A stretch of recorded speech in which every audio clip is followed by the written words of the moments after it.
మనం ముందుకు ఎలాగ వెళ్ళాలి, మన జీవితంలో మనం ఎలా ముందుకు వెళ్ళాలి అనే దాని గురించి ఈ యొక్క ఉపనిషత్తుల సారాంశమే ఈ యొక్క గీత జయంతి అంటే పుట్టుక. ఎలా పుట్టింది, భగవద్గీత పుట్టిందని ఎలా చెప్పగలరు? ఒక పుస్తకాన్ని పుట్టింది అని ఏ విధంగా చెప్పగలరు అంటే, మనకి గీతాచార్యుల వారు శ్రీకృష్ణ పరమాత్మే దానికి ఒక చక్కని ఉదాహరణ ఇచ్చారు భగవద్గీతలో. భగవద్గీత మొదటి అధ్యాయం పేరు అర్జున విషాద యోగ. మీరు ఎప్పుడైనా భగవద్గీతలో ఎన్ని అధ్యాయాలు ఉన్నాయో చూసారా? ఎన్ని ఉన్నాయి? 100 శ్లోకాస్ ఉన్నాయి. మనకి యువగీతలో 18 అధ్యాయాలు ఉన్నాయి మొత్తం.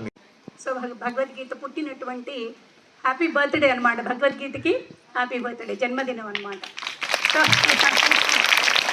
చాలా ఇక్కడ చాలా చాలా చాలా సంతోషించవలసినటువంటి విషయం ఏంటంటే, అందరూ కూడా భగవద్గీత పుస్తకాలు తీసుకుంటే, నేను ఆల్రెడీ ఒక పావుగంట నుంచి చూస్తాను మిమ్మల్ని అందరినీ కూడా. పిల్లలందరూ కూడా చాలా డిసిప్లిన్గా ఉన్నారు.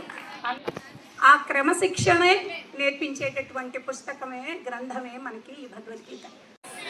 అలాగే ఈరోజు లోకమంతా కూడా గీతా జయంతి, భగవద్గీత పుట్టినరోజుగా మనం జరుపుకుంటున్నాము.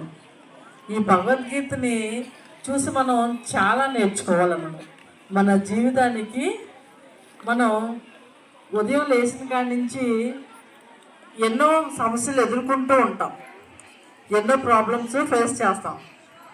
వాటన్నిటికీ పరిష్కారం మన జీవితంలో ఎలా నడుచుకోవాలి, ఎవరితో ఏ విధంగా ఉండాలి, మనం ఎటువంటి సమయంలో మనం మంచి నిర్ణయాలు ఎలా తీసుకోవాలి అనేది మనకి ఈ గీత ద్వారా మనకి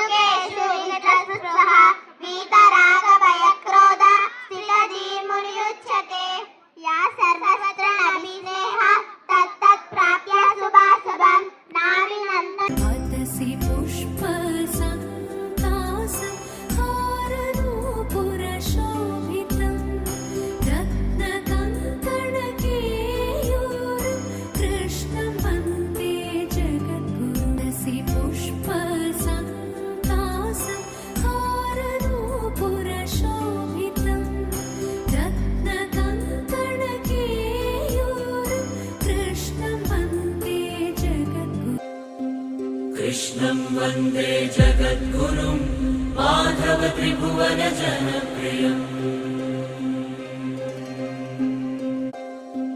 कृष्णं वन्दे जगद्गुरुं माधव त्रिभुवन जनप्रियम्।